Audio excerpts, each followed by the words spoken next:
NETGEAR Nighthawk Mesh WiFi 6 System MK73. Setup. Step 1. Unbox and identify components.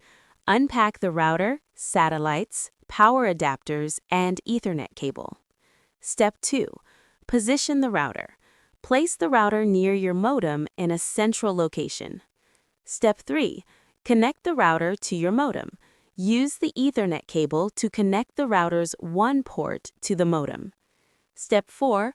Power on the router. Plug in the router and wait for the LED to turn solid white. Step 5. Position satellites.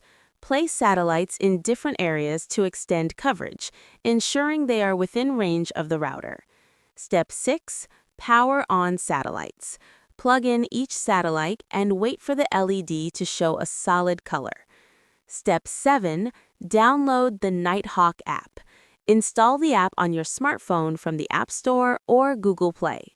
Step 8. Launch the app and follow instructions. Open the app, create or log in to your NETGEAR account, and follow the guided setup. Step 9. Name your network and set a password.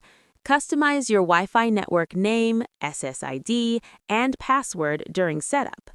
Step 10. Test connectivity. Ensure all devices connect to the new network and check signal strength in different areas.